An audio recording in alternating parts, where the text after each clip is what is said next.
അടൂരിന് അടിതെറ്റിയോ എന്ന ചോദ്യത്തിന് കഴിഞ്ഞ ദിവസം നടത്തിയ പരാമർശം, സിനിമാ കോൺക്ലേവിലെ പരാമർശം, അത് അദ്ദേഹം ഉദ്ദേശിക്കാത്ത വ്യാഖ്യാനങ്ങളിലേക്ക് കൊണ്ടുപോവുകയും വിശദീകരണം നൽകിയപ്പോൾ അത് കൂടുതൽ സങ്കീർണമാവുകയും ചെയ്ത ഒരു സാഹചര്യത്തിലേക്ക് എത്തിയെന്നാണ് ഞാൻ മനസ്സിലാക്കുന്നത്. ഈ വിഷയത്തെക്കുറിച്ച്, അടൂർ ഗോപാലകൃഷ്ണനെ കുറിച്ചൊക്കെ നിങ്ങൾ പറഞ്ഞു വന്നത് കേട്ടിരുന്നപ്പോൾ എനിക്ക് അദ്ദേഹത്തിന് തന്നെ ഒരു സിനിമയിലെ ഒരു കഥാപാത്രത്തെയാണ് ഓർമ്മ വന്നത്. ജിമ്മി സാറിന് ഓർമ്മ കാണും, അനന്തരത്തിലെ അജയൻ.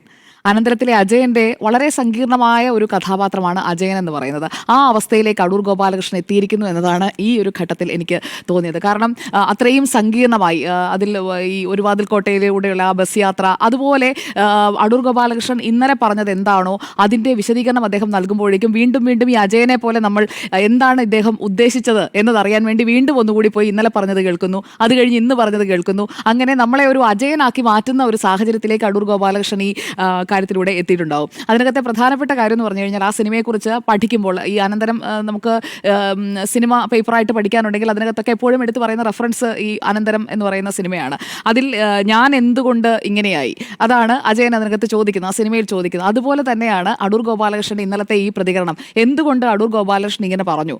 അടൂർ ഗോപാലകൃഷ്ണൻ്റെ സിനിമകൾ, അദ്ദേഹത്തിൻ്റെ ആ ഒരു മെറിറ്റ്, അതെല്ലാം അംഗീകരിക്കുന്ന മലയാളി ചോദിച്ചുകൊണ്ടിരിക്കുന്നത് ഈ ഒരു ചോദ്യമാണെന്നാണ് ഞാൻ കരുതുന്നത്. ഇനി നമ്മുടെ ഈ വിഷയത്തിലേക്ക് വരാം. അജയനിൽ നിന്ന് വിഷയത്തിലേക്ക് വരുമ്പോൾ അടൂർ ഗോപാലകൃഷ്ണൻ യഥാർത്ഥത്തിൽ പറഞ്ഞു കുടുങ്ങുകയാണ് ചെയ്തത്. അടിതെറ്റി എന്നതിനേക്കാൾ പറഞ്ഞു കുടുങ്ങി. ആ പറഞ്ഞതിൽ നിന്ന് അദ്ദേഹത്തിന് പിന്നോട്ട് പോകാൻ അദ്ദേഹത്തിന്റെ മനസ്സ് അനുവദിക്കുന്നുമില്ല. എന്നാൽ ആ പറഞ്ഞ കാര്യത്തിൽ ഉറച്ചു നിൽക്കുന്തോറും അദ്ദേഹത്തിന് എതിരായിട്ടുള്ള വിമർശനങ്ങൾ ഒരു ഭാഗത്ത് കൂടി വരുന്നു. അതേസമയം തന്നെ നമ്മൾ കാണേണ്ട ഒരു കാര്യം, അദ്ദേഹത്തെ പിന്തുണയ്ക്കാനായി രംഗത്തേക്ക് വരുന്ന മന്ത്രിമാരടക്കമുള്ള ആളുകളെയാണ്. അതായത് അടൂരിനെ വിമർശിക്കാമോ? അടൂർ ഗോപാലകൃഷ്ണൻ ഇത്രയും വലിയ ഒരു സംവിധായകനല്ലേ, ഇത്രയും വലിയ ഒരു കലാകാരനല്ലേ, അദ്ദേഹത്തെ നമുക്ക് വിമർശിക്കാമോ? അദ്ദേഹം പറഞ്ഞതൊരു ഉപദേശമായി എടുത്തുകൂടെ? ആ രീതിയിലുള്ള ഒരു നറേറ്റീവ് ഒരു ഭാഗത്ത് സെറ്റ് ചെയ്യുന്നതും നമുക്ക് കൃത്യമായിട്ട് കാണാൻ കഴിയും. അദ്ദേഹം പറഞ്ഞ വാചകങ്ങളിൽ ഡെറഗേറ്ററി റിമാർക്സ് ഒന്നുമില്ല. ഡെറഗേറ്ററി ആയിട്ടുള്ള റിമാർക്സ് അല്ല അദ്ദേഹം നടത്തിയത്. പക്ഷേ അദ്ദേഹം പറഞ്ഞതിൻ്റെ ധ്വനി അത് ദളിത് വിഭാഗത്തെ, അതുപോലെ തന്നെ സ്ത്രീകളെ, അവർക്ക് സിനിമ എടുക്കുന്നതിന് മുൻപ് പരിശീലനം നൽകിയാലേ അവരതിന് പ്രാപ്തരാകൂ എന്ന ഒരു ചിന്താഗതിയിലേക്ക് അദ്ദേഹം പോയിട്ടുണ്ട് എന്നത് കൃത്യമായി വ്യക്തമാക്കുന്ന ഒരു കാര്യം തന്നെയാണ് അദ്ദേഹം പറഞ്ഞത്. ഇവിടെ ആൻറ്റി വിമൻ അല്ലെങ്കിൽ ആൻറ്റി ദളിത് ആണോ എന്ന് ചോദിച്ചു കഴിഞ്ഞാൽ ഒറ്റ വാക്കിൽ നമുക്കത് പറയാൻ കഴിയില്ല. അതുകൊണ്ടാണ് ഇപ്പോൾ ദിനുവയിൽ നൽകിയിരിക്കുന്ന പരാതിയിൽ മ്യൂസിയം പോലീസിനും ഒരു കൺഫ്യൂഷൻ വന്നിരിക്കുന്നത്. SC/ST ആക്ട് സെക്ഷൻ 3/1 അതനുസരിച്ച് കേസെടുക്കണമെന്ന് ആവശ്യപ്പെട്ടുകൊണ്ടാണ് ആക്ടിവിസ്റ്റായിട്ടുള്ള ദിനുവയിൽ മ്യൂസിയം സ്റ്റേഷനിൽ പരാതി നൽകിയിരിക്കുന്നത്. അതിൽ മ്യൂസിയം പോലീസ് ഇതുവരെ കേസെടുത്തിട്ടില്ല. അവർ നിയമോപദേശം തേടാൻ പോവുകയാണ്. മാത്രമല്ല, സംസ്ഥാന പോലീസ് മേധാവിയുടെ അഭിപ്രായം കൂടി അറിഞ്ഞ ശേഷമായിരിക്കും അതിൽ കേസെടുക്കുക. ഇതുപോലെ ഒരു പരാതി വരികയും അവിടെ അടൂർ ഗോപാലകൃഷ്ണനല്ല മറ്റൊരാളാണ് നിൽക്കുന്നത് എങ്കിൽ ഈ രീതിയിൽ ഉള്ള ഒരു സമയമോ സാവകാശമോ നൽകുമോ? ഇല്ല. അതാണ് അടൂർ ഗോപാലകൃഷ്ണന് കിട്ടുന്ന ഒരു അഡ്വാൻറ്റേജ് എന്ന് പറയുന്നത്. ഇപ്പോൾ ഈ ഒരു കേസിന്റെ കാര്യത്തിലായാൽ പോലും ഒരു അഡ്വാൻറ്റേജ് പൊസിഷനിൽ നിൽക്കുകയാണ്. SC/ST വകുപ്പ് ഇടപെട്ടിട്ടുണ്ട്. പക്ഷേ അതിലും റിപ്പോർട്ട് കൊടുക്കേണ്ടത് സിറ്റി പോലീസ് കമ്മീഷണറാണ്. അക്കാര്യത്തിലും സംസ്ഥാന പോലീസ് മേധാവി ഇടപെടും. സർക്കാരിനും അടൂർ ഗോപാലകൃഷ്ണനെ അങ്ങനെ നോവിക്കണം എന്നൊന്നും ഒരു താല്പര്യവുമില്ല. സജി ചെറിയാൻ ഇന്നലെ ആ വേദിയിൽ പ്രതികരിക്കുന്നുണ്ട്. സജി ചെറിയാൻ പറഞ്ഞത്, പട്ടികജാതിക്കാർ സർക്കാരിന്റെ ധനസഹായത്തോടെ നിർമ്മിച്ചത് മികച്ച സിനിമകളാണ്. അടൂർ ഗോപാലകൃഷ്ണൻ ആ വേദിയിലുണ്ടല്ലോ, താങ്കൾ പറഞ്ഞത് തെറ്റാണ്, താങ്കൾ പറഞ്ഞത് ശരിയല്ല, താങ്കൾ ആ പരാമർശം തിരുത്തണം, അങ്ങനെ സജി ചെറിയാൻ പറഞ്ഞില്ല. ദളിതർക്കൊപ്പമാണ്, സ്ത്രീകൾക്കൊപ്പമാണ് എന്ന് പറയുന്ന സ്ത്രീ സൗഹൃദ സർക്കാരാണ് എന്ന് പറയുമ്പോൾ സ്വാഭാവികമായും ആ വേദിയിൽ അതിനൊരു കറക്ഷൻ കൊണ്ടുവരാൻ കഴിയുക മന്ത്രിക്കാണ്. ഇത്രയും പറഞ്ഞു. പണം ഇനിയും കൊടുക്കും. ഞാൻ പറയട്ടെ, അടൂർ ഗോപാലകൃഷ്ണനെ മന്ത്രി തിരുത്തിയത് ഞാൻ കണ്ടില്ല. തിരുത്തിയിട്ടില്ല. അദ്ദേഹം ആ വേദിയിലുണ്ട്.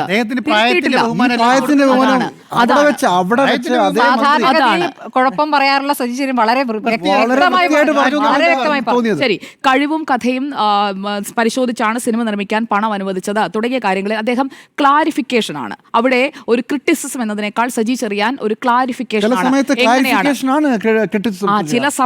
ചില സമയത്ത് എന്ന് പറയുമ്പോൾ അല്ല, അടൂർ ഗോപാലകൃഷ്ണൻ ഈ പറഞ്ഞ കാര്യം ശരിയല്ല എന്നത് പറയാമല്ലോ. ശരിയല്ല എന്ന് പറയാൻ പണം ഇനിയും കൊടുക്കും, പണം അത് നിങ്ങൾ പാർലമെന്റിലാണ് ഏറ്റവും വൃത്തിയായിട്ട് ആ കാര്യത്തെ കുറിച്ചിട്ട് ക്ലാരിറ്റി സർക്കാരിന് ക്ലാരിറ്റി ഉണ്ടെന്നുണ്ടെങ്കിൽ ദിനുവേലിന്റെ ഈ പരാതിയിൽ കേസെടുക്കണം. ഏതിനെ? ദിനുവേലിന്റെ പരാതിയിൽ 80 വയസ്സുള്ള അദ്ദേഹത്തിന്റെ പ്രായമാണോ പരിധി?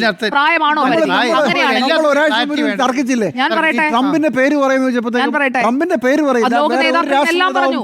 അല്ല മറുപടി പറഞ്ഞു. പ്രധാനമന്ത്രി അവിടെ കൃത്യമായിട്ട് മറുപടി പറഞ്ഞു. പക്ഷേ ഇവിടെ ഈ ഒരു കേസ് നിൽക്കുമ്പോൾ ആ കേസിന്മേൽ നിയമോപദേശമൊക്കെ തേടാം. അതിനിടയിൽ എം മുകേഷ് അടക്കം വന്ന് പറയുന്നത് എന്താണ്? ഗുരുക്കന്മാർ പറഞ്ഞു കൊടുക്കുന്നതിൽ എന്താണ് തെറ്റ്? സർക്കാരിന്റെ ഭാഗത്തു നിന്നുള്ള MLA പറയുന്നു ഗുരുക്കന്മാർ പറഞ്ഞു. അതുപോലെ മന്ത്രി VN വാസവൻ എന്താണ് പറയുന്നത്? അപ്പോൾ ഒരു ഭാഗത്ത് നിന്ന് സർക്കാർ പൂർണ്ണമായിട്ടൊന്നും എതിർത്തിട്ടില്ല. മുഖ്യമന്ത്രി നാട്ടിൽ എന്ത് നടന്നാലും പ്രതികരിക്കുമല്ലോ. എന്നിട്ട് ഈ വിഷയത്തിൽ ഇതുവരെ പ്രതികരണമൊന്നും കണ്ടില്ലല്ലോ. കാര്യത്തിൽ മാത്രമേ കേസുള്ളൂ. ശരി, സജി ചെറിയാന്റെ കാര്യത്തിൽ മാത്രമേ താങ്കൾക്ക് വൃത്തിയായി പറഞ്ഞു.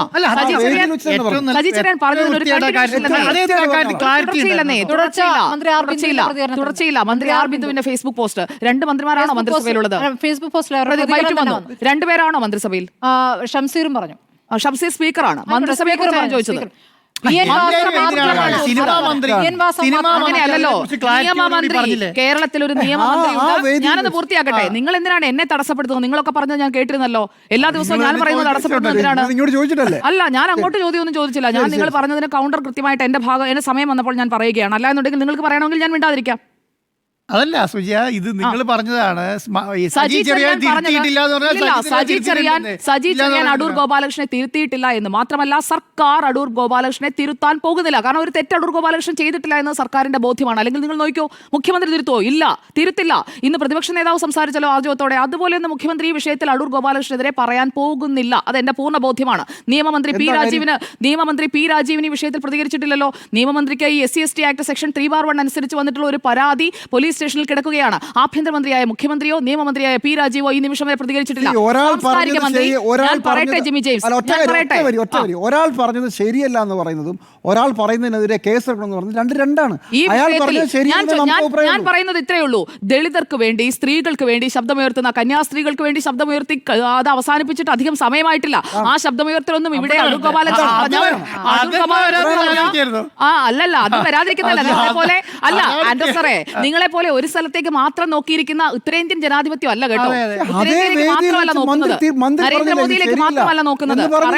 പറയട്ടെ, മന്ത്രി ആ വേദിയിൽ പറഞ്ഞത് ഈ സർക്കാരിന്റെ ധനസഹായത്തോടെ നിർമ്മിച്ചത് മികച്ച സിനിമകളാണ്, കഴിവും കഥയും പരിശോധിച്ചാണ് സിനിമ നിർമ്മിക്കാൻ പണം അനുവദിച്ചത് തുടങ്ങിയ കാര്യങ്ങളാണ്. എന്നാൽ ഇവിടുത്തെ പരാതി അതല്ലല്ലോ. പരാതി ഈ ഫണ്ടിനെ കുറിച്ച് മാത്രമല്ലല്ലോ, പറഞ്ഞ വാചകങ്ങളെ കുറിച്ചാണ്. ആ പറഞ്ഞ വാചകങ്ങളെ കുറിച്ചുള്ള തിരുത്ത് സജി ചെറിയാനിൽ നിന്ന് ഉണ്ടായിട്ടില്ല. കാരണം സ്ത്രീ വിരുദ്ധ പരാമർശമാണ്, ദളിത് വിരുദ്ധ പരാമർശമാണ്. ആ പരാമർശങ്ങൾ ശരിയായില്ല, അങ്ങനെയല്ല പറയേണ്ടതെന്ന് പറഞ്ഞില്ല. ഫണ്ടിനെ കുറിച്ചുള്ള വിശദീകരണമാണ് മന്ത്രി നടത്തിയത്. അവിടെയാണ് എന്റെ വിയോജിപ്പ്. അതാണ് ഞാൻ പറഞ്ഞു തന്നെ പോകും. ഇവിടെ പറഞ്ഞുവെന്ന് വരുത്തിയിട്ട് കാര്യമില്ല. ദളിതരോടും സ്ത്രീകളോടും നിങ്ങൾക്ക് താല്പര്യമുണ്ട്, അല്ലെങ്കിൽ നിങ്ങൾ അവരുടെ ഉന്നമനത്തിനായി പ്രവർത്തിക്കുന്നവരാണ് ഈ സർക്കാർ എന്നുണ്ടെങ്കിൽ കൃത്യമായി പറഞ്ഞ് തിരുത്തി തന്നെ പോകണം. അടൂർ ഗോപാലകൃഷ്ണൻ കരുതി പട്ടികജാതി പട്ടികവർഗ 98 വർഷമായിട്ടും സിനിമയിൽ മുഖ്യധാരയിൽ എത്താൻ കഴിഞ്ഞിട്ടില്ല. അവർക്കുള്ള സഹായം തുടരും എന്നാണ്. സഹായം തുടരുമെന്നുള്ളതല്ലോ മാഡം. എന്റെ ആർഗ്യുമെന്റ് എന്താണ്? സ്ത്രീ വിരുദ്ധ, ദളിത് വിരുദ്ധ പരാമർശമാണ് താങ്കൾ നടത്തിയത്, അത് ശരിയായില്ല. പുഷ്പവതി പറഞ്ഞതിന് ഒരു പിന്തുണ കൊടുക്കണമായിരുന്നേ, അത് കൊടുത്തിട്ടില്ല. അതാണ് എന്റെ പോയിന്റ്. ഒരു പ്രതിപക്ഷമുള്ളൂ, വേറെ പ്രതിപക്ഷമുണ്ട്, അതിപ്പം വരില്ല, പിന്നെ വരും. താങ്കൾ BJP ഒക്കെ അവിടെ ഇരുന്ന് ചൊറിഞ്ഞോളൂ, എനിക്കതൊന്നും ഒരു പ്രശ്നമല്ല. ഞാൻ ഇവിടെ നിന്ന് പറയുന്നത് ഈ വിഷയത്തിലെ സർക്കാരിന്റെ നിലപാടാണ്. സർക്കാരിന്റെ കാര്യത്തിൽ മുഖ്യമന്ത്രിയുടെ ഭാഗത്ത് നിന്ന് ഇക്കാര്യത്തിൽ കേസെടുത്താലെന്നല്ല, പ്രതികരിച്ചിട്ടില്ലെന്നേ. സെലക്റ്റീവാണ് പ്രതികരണം. അത് എന്റെ പൂർണ്ണ ബോധ്യമാണ്. സെലക്റ്റീവാണ് പ്രതികരണം. ഇന്നലെ വൈകുന്നേരം 4 മണിക്ക് നടന്ന കാര്യത്തിൽ ഇന്ന് രാത്രി 9 മണിയാകാൻ പോകുന്നു. ഇതുവരെ പ്രതികരിക്കാൻ ഫേസ്ബുക്ക് എന്റെ അഭിപ്രായം ഞാൻ പറഞ്ഞോളാം. അതാണ് ഞാൻ പറഞ്ഞുകൊണ്ടിരിക്കുന്നത്. ഇങ്ങനെ ചോദിച്ചു പറയണ്ട. നിങ്ങളുടെ അഭിപ്രായങ്ങളൊക്കെ നിങ്ങൾ പറഞ്ഞു കഴിഞ്ഞല്ലോ. എന്നെ ഒന്ന് പൂർത്തിയാക്കാൻ സമ്മതിക്കും. എല്ലാ ദിവസവും ഞാൻ പറയുമ്പോഴേക്കും 2 വാചകം കഴിഞ്ഞാൽ ഉടൻ മാഡത്തിന്റെ ഒരു ഇടപെടൽ, ജിമ്മി സാറിന്റെ ഒരു ഇടപെടൽ, ആൻഡോ സാറിന്റെ ഒരു ഇടപെടൽ, അരുൺ സാർ ഉണ്ടെങ്കിൽ അരുൺ സാറിന്റെ ഇടപെടൽ. ഇതെന്താ പുട്ടിന് മറ്റേ തേങ്ങ ഇടുന്നത് പോലെ ഇടയ്ക്കിടയ്ക്ക് ഇടാനായിട്ട് ഇങ്ങനെ നിങ്ങൾ വെച്ചോണ്ടിരിക്കുകയാണ്. ഞാൻ മന്ത്രി പറഞ്ഞ വാചകം ഞാൻ ഉദ്ദേശിച്ച ഞാൻ പറഞ്ഞ വാചകമില്ലല്ലോ. അപ്പോൾ ഇക്കാര്യത്തിൽ അടൂർ ഗോപാലകൃഷ്ണൻ തെറ്റുപറ്റിയെന്ന ബോധ്യം സർക്കാരിനില്ല. അതുകൊണ്ട് തന്നെയാണ് ഞാൻ നിങ്ങൾ ചിരിക്കാൻ വേണ്ടി പറഞ്ഞത്. അപ്പോൾ എന്തായാലും ഇവിടെ പറഞ്ഞ കാര്യങ്ങളിൽ മനസ്സിലാക്കാത്തവർ ശബ്ദമുണ്ടാക്കിയെന്ന് പുഷ്പവതിയെക്കുറിച്ച് ഇന്നും പറഞ്ഞിട്ടുണ്ട്. അതെന്താ സ്ത്രീ വിരുദ്ധ പരാമർശമല്ലേ? ഇവരെന്ത് കാര്യത്തിലാണ് അവിടെ വന്ന് കയറിയത്? വഴിയെ പോകുന്നവർക്കൊന്നും വന്ന് അഭിപ്രായം പറയാനുള്ളതല്ല എന്ന് അടൂർ ഗോപാലകൃഷ്ണൻ പറഞ്ഞല്ലോ. അവിടെ പ്രതികരിക്കാമല്ലോ. സജി ചെറിയാന്റെ മുന്നിലിരുന്ന്, ആ വേദിയിലിരുന്ന് സംഗീത നാടക അക്കാദമിയുടെ ഉപാധ്യക്ഷയായ പുഷ്പവതി എന്ന ഗായികയും സംഗീത സംവിധായകയുമായ ആൾ അവിടെ നടത്തിയ ആ ഒരു പ്രതിഷേധം, ആ ഒറ്റയാൾ പ്രതിഷേധമാണെങ്കിലും ആ പ്രതിഷേധം കൊണ്ടാണല്ലോ ഇത് ചർച്ചയായത്. എന്നിട്ട് അവരെ പിന്തുണച്ചുകൊണ്ട് അല്ലെങ്കിൽ അവർ പറഞ്ഞ ആ കാര്യത്തെ എൻഡോഴ്സ് ചെയ്തുകൊണ്ട് ഒരു വാചകമെങ്കിലും പറഞ്ഞിട്ടില്ലെന്നേ. അതുകൊണ്ട് തന്നെയാണ് ഞാൻ അതിനെ എതിർത്തത്. സജി ചെറിയാൻ പറഞ്ഞത് സിനിമ ഈ സഹായങ്ങളൊക്കെ ഞങ്ങൾ തുടരും, അത് ചെയ്യണം, അതിനാണ് ഈ സർക്കാരിനെ തെരഞ്ഞെടുത്ത് വിട്ടിരിക്കുന്നത്. ഏത് സർക്കാരായാലും അത് ചെയ്തേ പറ്റൂ, ചെയ്ത് തീർത്ത് തന്നെ ഇറങ്ങാൻ പറ്റുകയുള്ളൂ. അടുത്ത സർക്കാരിന് വരണമെന്നുണ്ടെങ്കിൽ അവരും ഇതിൻ്റെ ഒരു തുടർച്ച കൊണ്ടുവരണം. അപ്പോൾ ഇവിടെ എന്തുകൊണ്ട് അടൂർ ഗോപാലകൃഷ്ണനെ അങ്ങനെ വിമർശിക്കുന്നില്ല? അടൂർ ഗോപാലകൃഷ്ണൻ ആ ഒരു തെറ്റ് ചെയ്തു എന്നുള്ളൊരു ബോധ്യം സർക്കാരിനില്ല എന്നത് തന്നെയാണ് അതിൻ്റെ ഉത്തരം. മാത്രമല്ല അടൂർ ഗോപാലകൃഷ്ണൻ ഇന്നത്തെ പ്രതികരണങ്ങളിൽ അദ്ദേഹത്തിൻ്റെ അഭിമുഖങ്ങളൊക്കെ പലയിടങ്ങളിലായി വന്ന അഭിമുഖങ്ങളൊക്കെ എടുത്തു നോക്കുമ്പോൾ അദ്ദേഹം ഇത്രയും വിവാദമാകുമെന്ന് കരുതിയില്ല എന്ന് തന്നെയാണ് ഞാൻ മനസ്സിലാക്കുന്നത്. ആ പറഞ്ഞ കാര്യങ്ങൾ ഇത്രയും വിവാദമാകും, അതിങ്ങനെ വലിയ രീതിയിൽ ചർച്ചയാകും, മാധ്യമങ്ങൾ ചർച്ചയാക്കുമെന്നൊന്നും അദ്ദേഹം കരുതിയിട്ടില്ല. അതുകൊണ്ടാണ് ഞാൻ വരത്തനല്ല, 60 വർഷമായി സിനിമയിലുള്ള എനിക്ക് അഭിപ്രായം പറയാം എന്ന് അടൂർ ഗോപാലകൃഷ്ണൻ പറയുന്നത്. ഇവിടെ മുൻപരിചയമില്ലാത്തവർക്കാണോ സിനിമ എടുക്കാൻ സഹായം നൽകുന്നത് എന്ന് ചോദിച്ചു കഴിഞ്ഞാൽ ഈ ശ്രുതി ശരണയും അടക്കമുള്ള എല്ലാവരും നേരത്തെ ഒരു സിനിമ എടുത്തവരൊന്നുമല്ല. അവർ സിനിമ ചെയ്യണമെന്ന് ആഗ്രഹമുള്ളവരാണ്, സിനിമ ചെയ്യുന്നതിനായി വന്നവരാണ്. അങ്ങനെ വരുന്ന ആളുകൾക്ക് ഈ ഫണ്ടിനൊപ്പം തന്നെ പരിശീലനവും കൊടുക്കുന്നതിൽ എന്ത് തെറ്റെന്ന് ബ്ലസ്സി ചോദിക്കുന്നുണ്ട്, സംവിധായകൻ ബ്ലസ്സി ചോദിക്കുന്നുണ്ട്, ഞാനല്ല. അപ്പോൾ ആ പരിശീലനം കൂടി നൽകുന്നത് അതൊരു അഡീഷണൽ ബെനിഫിറ്റ് അല്ലേ? അതുകൂടി സർക്കാരിന് ചെയ്തു കൊടുക്കാവുന്നതല്ലേ? ഇപ്പോൾ ജിമ്മി സാർ പറഞ്ഞതനുസരിച്ചാണെങ്കിൽ വർക്ക്ഷോപ്പിന്റെ ഘട്ടങ്ങൾ, അതുപോലെ തന്നെ ഇവരുടെ സ്ക്രിപ്റ്റ് നോക്കൽ, അങ്ങനെയുള്ള കാര്യങ്ങൾക്കൊപ്പം ഞാൻ പൂർത്തിയാകട്ടെ. അപ്പോൾ അങ്ങനെയുള്ള കാര്യങ്ങളെല്ലാം കൃത്യമായി ആ ഘട്ടങ്ങളിലൂടെ പരിശീലനം നടത്തി പോകുമ്പോൾ ആ ഒരു പരിശീലനം കൂടി കൊടുക്കുന്നത് ഒരു അഡീഷണൽ ആണ്. അത് പക്ഷേ ഈ ദളിതർക്കും സ്ത്രീകൾക്കും മാത്രമല്ല, NFDCയുടെ ഫണ്ടും ഉണ്ടല്ലോ. ഇതുപോലെ NFDCയുടെ ഫണ്ടിനെ കുറിച്ചൊക്കെ അടൂർ ഗോപാലകൃഷ്ണൻ നന്നായി അറിയാമല്ലോ. എങ്ങനെയാണ് NFDCയുടെ ഫണ്ട്? അത് പൊതുവിഭാഗത്തിനാണ് എന്ന് പറഞ്ഞാൽ എലീറ്റ് ക്ലാസ്സിന് പരിശീലനം വേണ്ട, സ്ത്രീകൾക്കും ദളിതർക്കും മാത്രം പരിശീലനം മതി എന്നാണ് അദ്ദേഹം ഉദ്ദേശിക്കുന്നതിൽ അതിനോട് ഞാൻ യോജിക്കുന്നില്ല. ഇതാണ് ഈ വിഷയത്തിലെ എന്റെ അഭിപ്രായം. ഇതാണ് ഞാൻ പറയട്ടെ. നിങ്ങളിങ്ങനെ ഇടയ്ക്കിടയ്ക്ക് കൈയടിക്കണ്ട, ഞാൻ പറഞ്ഞു തീർത്തിട്ട് കൈയടിച്ചോ. അപ്പോൾ അതാണ് വിഷയം എന്ന് പറഞ്ഞു വീണ്ടും. അപ്പോൾ എന്തായാലും അപ്പോൾ ഇതിൽ അദ്ദേഹം പറയുന്നത് എന്താണ്? ക്യാമറാമാന്റെ ഔദാര്യത്തിലാണ് പലരും സിനിമ എടുത്തത്. അങ്ങനെയാണ് എന്നുണ്ടെങ്കിൽ കൃത്യമായ പരിശീലനം അവർക്ക് നൽകേണ്ട സാഹചര്യം ഉണ്ടെങ്കിൽ അത് നൽകാനും സർക്കാർ തയ്യാറാകണം. സർക്കാർ അതിനുള്ള സംവിധാനങ്ങൾ ഉണ്ടല്ലോ. കാരണം അടൂർ ഗോപാലകൃഷ്ണൻ ആദ്യമായി സിനിമ എടുക്കുന്നവർക്ക് ഈ പണം മാത്രം കൊടുത്തതുകൊണ്ട് കാര്യമുണ്ടോ? അവർക്ക് പരിശീലനം കൂടി വേണ്ടേ എന്ന് പോസിറ്റീവായാണ് ഉദ്ദേശിച്ചതെങ്കിൽ ഞാൻ അദ്ദേഹത്തിന്റെ വാദത്തെ രണ്ട് രീതിയിലും കാണുകയാണ്. ആദ്യം ഞാൻ വിമർശന ഭാഗം പറഞ്ഞു, അദ്ദേഹം പോസിറ്റീവായിട്ടാണ് കണ്ടതെങ്കിൽ, നമ്മൾ ഒരു വ്യക്തി പറയുമ്പോൾ അതിലെ രണ്ട് കാര്യവും നോക്കണമല്ലോ. ബ്ലസ്സി പറഞ്ഞ കാര്യങ്ങൾ വെച്ച് നോക്കുമ്പോൾ പരിശീലനം നൽകണം എന്നുള്ളത് അദ്ദേഹം പോസിറ്റീവായിട്ടാണ് പറഞ്ഞതെങ്കിൽ അത് ജനറൽ വിഭാഗത്തിൽപ്പെട്ടവർക്കും NFDCയുടെ ഫണ്ട് കിട്ടുന്നവർക്കും ഈ പരിശീലനം നൽകേണ്ടതുണ്ട്. അല്ലാതെ എലീറ്റ് ക്ലാസ്സിന് പരിശീലനം വേണ്ട, ദളിതർക്കും സ്ത്രീകൾക്കും മാത്രം പരിശീലനം മതി എന്നാണ് അദ്ദേഹം ഉദ്ദേശിച്ചെങ്കിൽ അത് തെറ്റാണ്. ഞാൻ കരുതുന്നത് അദ്ദേഹം ആദ്യമായി ഒരു സിനിമ എടുക്കാൻ വരുന്ന എല്ലാവർക്കും പരിശീലനം കിട്ടണം എന്ന രീതിയിലാണ്. കാരണം അദ്ദേഹത്തിന്റെ തുടർന്നുള്ള വാചകം ഇങ്ങനെയാണ്: ആവശ്യമായ പരിശീലനം നൽകിയാൽ പിന്നീട് ഈ രംഗത്ത് തന്നെ പ്രവർത്തിക്കാനുള്ള ആത്മവിശ്വാസവും അറിവും ലഭിക്കും. ഒരു സിനിമ എടുത്ത ശേഷം അപ്രത്യക്ഷമാകേണ്ടവരല്ല അവർ എന്നതാണ് അദ്ദേഹം ഇന്ന് പറഞ്ഞിരിക്കുന്ന വിശദീകരണത്തിലെ ഒരു പ്രധാനപ്പെട്ട ഭാഗം. അവിടെ ബ്ലസ്സി പറഞ്ഞതുപോലെ പരിശീലനം സിനിമയെ മെച്ചപ്പെടുത്തുമെങ്കിൽ സിനിമാ മേഖലയിലേക്ക് വരുന്നവർ ദീർഘകാലം പല സിനിമകൾ എടുത്ത് അവർ സിനിമാ മേഖലയിൽ തന്നെ തുടരണം എന്നുള്ള ഒരു താല്പര്യവും പ്രോത്സാഹനവും സർക്കാരിനുണ്ടെങ്കിൽ അതിനുള്ള പരിശീലന സംവിധാനങ്ങൾ കൂടി ഏർപ്പെടുത്തുന്നതിൽ തെറ്റില്ല എന്ന് തന്നെയാണ് ഞാൻ കരുതുന്നത്. എന്തായാലും കേരളത്തിലെ സമാന്തര സിനിമകളുടെ പിതാവെന്നറിയപ്പെടുന്ന അടൂർ ഗോപാലകൃഷ്ണന്റെ ആർട്ട് ആൻഡ് ക്രാഫ്റ്റിനെ ഒന്നും നിങ്ങളെ പോലെ അപമാനിക്കാൻ ഞാൻ തയ്യാറാകുന്നില്ല. അദ്ദേഹം ഈ പറഞ്ഞ വാചകത്തോടുള്ള എന്റെ വിയോജിപ്പ് മാത്രമാണ്. അല്ല, അദ്ദേഹം എന്തോ പഠിക്കണമെന്നൊക്കെ ഇവിടെ പറയുന്നത്. പഠിപ്പിക്കാൻ പോകുന്നുണ്ടായിരുന്നല്ലോ. ഞാൻ എന്തായാലും ആ പഠിപ്പിക്കാനില്ല. അദ്ദേഹം 1965 പുനെ ഫിലിം ഇൻസ്റ്റിറ്റ്യൂട്ടിൽ നിന്ന് തിരക്കഥാരചനയിലും സംവിധാനത്തിലും ഡിപ്ലോമ എടുത്ത ആളാണ്. എന്തായാലും സിനിമയെക്കുറിച്ച് നമ്മളെക്കാളൊക്കെ ഈ 4 പേരെക്കാളും അറിവുള്ള ആളാണ്. അപ്പോൾ അദ്ദേഹം പറഞ്ഞ കാര്യങ്ങൾ സിനിമാ മേഖലയിലുള്ളവർ തീരുമാനിക്കട്ടെ. പരിശീലനം നൽകാൻ സർക്കാർ തയ്യാറാവുകയാണെങ്കിൽ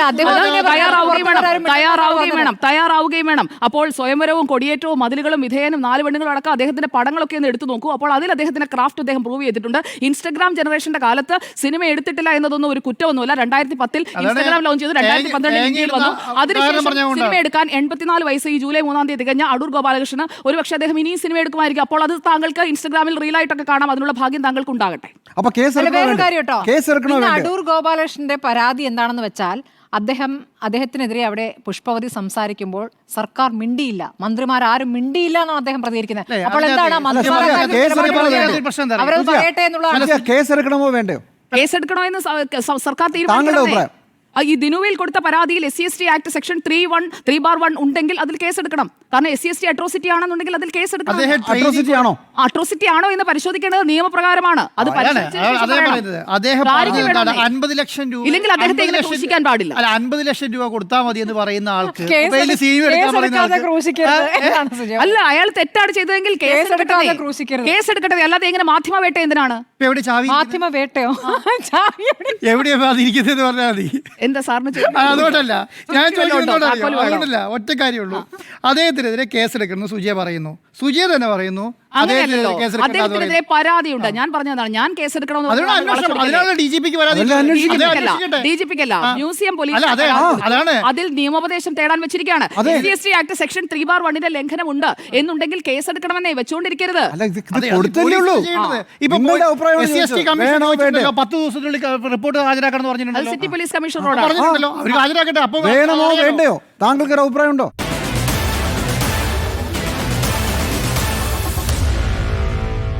Meet the editors.